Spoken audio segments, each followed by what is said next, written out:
12 game fowl breeding hacks. Palakasin ang linyada at iwasan ang inbreeding depression. 1. Magsimula sa pares bago mag-invest sa trio. Kapag bibili ng bagong breeding materials, mas mainam na magsimula sa pares.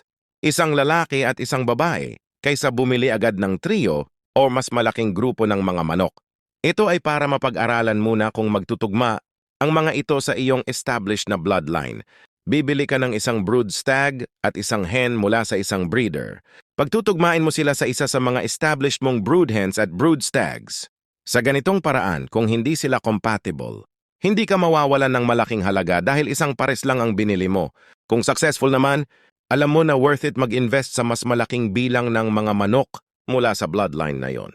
2. Subukan ang lalaki sa established na babae ng linyada mo. Ang bagong lalaki, brood stag, ay dapat subukan sa isang established na babae mula sa iyong sariling farm upang makita kung compatible sila. Makakatulong ito para masigurado kung magadig ang kombinasyon bago ka magdagdag ng higit pang mga manok mula sa bagong bloodline. May established ka ng sweater line at bumili ka ng brood stag mula sa isang breeder ng hatch. Ipares mo muna ang brood stag sa isa sa iyong pinakasubok na sweater hens. Kung maganda ang mga offspring nila, mataas ang winning percentage sa mga laban, malalaman mong compatible sila at maaari mong palakihin ang iyong hatchline gamit ang bloodline na ito. 3. Gamitin ang reverse mating technique. Sa reverse mating, pinapalitan mo ang role ng lalaki at babae sa breeding para matest ang compatibility mula sa dalawang magkaibang perspective. Ang brood stag ay tinetest sa established hens at ang bagong hen ay tinetest sa established stags. May bago kang hen na binili mula sa isang kilalang breeder ng mga blue face hatch. Ipares mo siya sa isa sa mga brood stags mo na tested na sa iyong farm.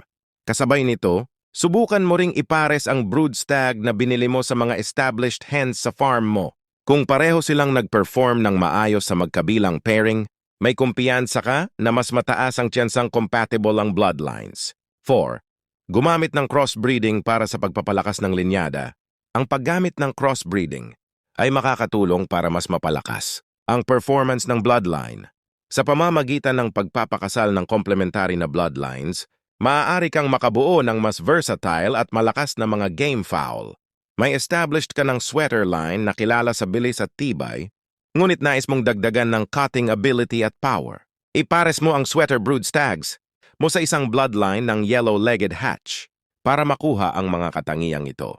Ang resulta ay isang hybrid na game fowl na may kombinasyon ng bilis, tibay, at lakas. Follow for part 2.